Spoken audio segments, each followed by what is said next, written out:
जलियांवाला बाग हत्याकांड भारतीय स्वतंत्रता संग्राम के इतिहास में सबसे काले अध्यायों में से एक है। 13 अप्रैल 1919 को अमृतसर के जलियांवाला बाग में हुई इस घटना ने न केवल सैकड़ों निर्दोष लोगों की जान ली, बल्कि ब्रिटिश राज के खिलाफ भारतीय स्वतंत्रता आंदोलन को एक नई दिशा और तीव्रता प्रदान की।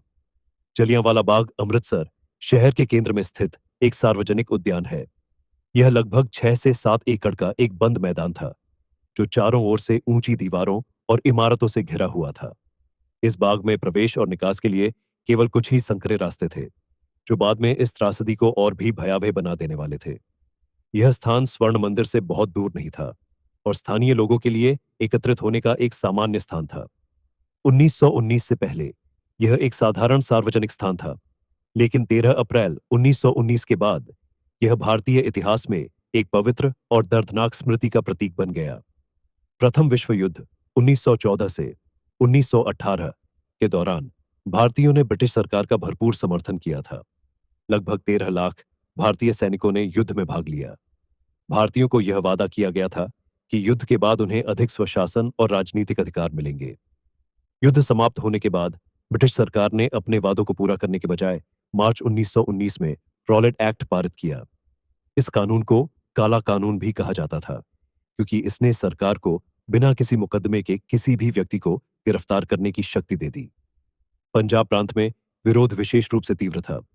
अमृतसर में दो लोकप्रिय नेताओं, डॉक्टर सत्यपाल और डॉक्टर सैफुद्दीन किचलू को 10 अप्रैल 1919 को गिरफ्तार कर लिया गया और धर्मशाला भेज दिया गया।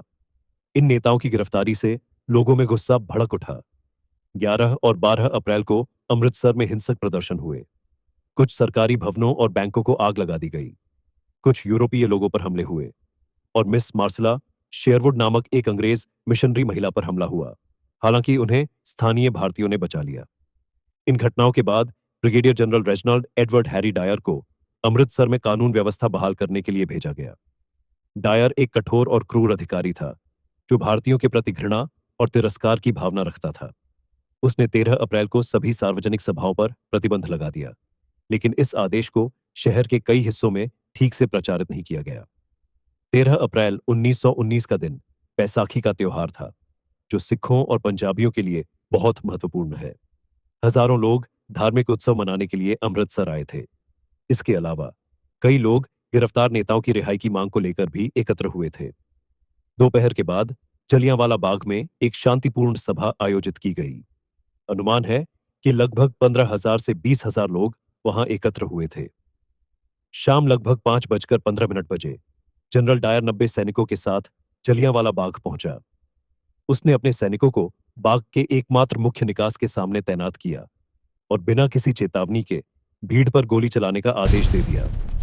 डायर ने अपने सैनिकों को लगातार 10 मिनट तक गोलियां चलाने का आदेश दिया। कुल मिलाकर लगभग 1650 राउंड गोलियां चलाई गईं। लोग घबराकर भागने लगे, लेकिन बाग से बाहर निकलने का कोई रास्ता नहीं था। डायर ने जानबूझकर उन जगहों पर अधिक गोलियां चलवाईं जहां भीड़ सबसे अधिक घनी थी। कुछ लोग जान बचाने के लिए दीवारों पर चढ़ने की कोशिश करते हुए मारे गए। कई लोग जान बचाने के लिए बाग में स्थित एक कुएं में कूद गए और डूबकर या कुचलकर मर गए। बाद में इस कुएं से 120 शवों को निकाला गया। डायर ने तब तक गोलीबारी जारी रखी जब तक कि गोलियां खत्म नहीं हो गईं। उसने बाद में स्वीकार किया कि उसका उद्देश्य नैतिक प्रभाव पैदा करना और पंजाब में आतंक फैलाना था। गोलीबारी के बाद डायर और उसके सैनिक बिना किसी घायल व्यक्ति की मदद किए चले गए। रात भर कर्फ्यू लगा रहा और लोग अपने घायल और मृत प्रियजनों की सहायता नहीं कर सके। हत्याकांड में मारे गए लोगों की सटीक संख्या आज भी विवादित है। आधिकारिक ब्रिटिश रिपोर्ट के अनुसार 379 लोग मारे गए और लगभग 1200 घायल हुए। हालांकि भारतीय राष्ट्रीय कांग्रेस की जांच समिति ने अनुमान लगाया कि 1000 से अधिक लोग मारे गए और 1500 से अधिक घायल हुए।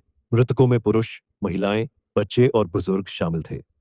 कुछ शिशु भी अपने माता पिता की गोद में मारे गए। यह नरसंहार पूरी तरह से निहत्थे और शांतिपूर्ण लोगों पर किया गया था। नरसंहार के बाद के दिनों में डायर ने अमृतसर में और भी अपमानजनक आदेश जारी किए। उसने क्रॉलिंग ऑर्डर जारी किया, जिसके तहत भारतीयों को पेट के बल रेंगकर जाना पड़ता था। सार्वजनिक कोड़े मारने की सजा भी दी गई। इस नरसंहार की खबर पूरे देश में फैलने के बाद भारतीय जनता में गहरा आक्रोश फैल गया। नोबेल पुरस्कार विजेता रविंद्रनाथ टैगोर ने अपनी नाइटहुड वापस कर दी। महात्मा गांधी पहले ब्रिटिश साम्राज्य में सुधार की संभावना में विश्वास रखते थे, लेकिन इस घटना ने उनकी सोच बदल दी। महात्मा गांधी ने असहयोग आंदोलन 1920 शुरू किया। यह आंदोलन पूर्ण स्वराज की मांग करता था। गांधी ने कहा, जलियांवाला बाग की घटना के बाद मुझे सहयोग के माध्यम से सरकार को सुधारने की उम्मीद नहीं रही। इस घटना ने भगत सिंह, राजगुरु, चंद्रशेखर आजाद और ऊधम सिंह जैसे युवाओं को प्रेरित किया। ऊधम सिंह ने 1940 में लंदन में माइकल ओडायर की हत्या की। यह जलियांवाला बाग के शहीदों का बदला लेने का प्रयास था। इस घटना ने लाखों साधारण भारतीयों को राजनीतिक रूप से जागरूक किया। ब्रिटिश सरकार ने लॉर्ड हंटर की अध्यक्षता में एक जांच समिति गठित की। ब्रिटिश सदस्यों ने डायर की कार्रवाई को दुर्भाग्यपूर्ण लेकिन आवश्यक बताया, जबकि भारतीय सदस्यों ने इसे अमानवीय और अनावश्यक कहा। डायर को सेना से हटा दिया गया, लेकिन कोई आपराधिक सजा नहीं दी गई। ब्रिटिश समाज इस घटना पर गहराई से विभाजित था। आधुनिक इतिहासकार इसे उपनिवेशवाद की क्रूरता का प्रतीक मानते हैं। 1951 में जलियांवाला बाग को राष्ट्रीय स्मारक घोषित किया गया। दीवारों पर आज भी गोलियों के निशान मौजूद हैं।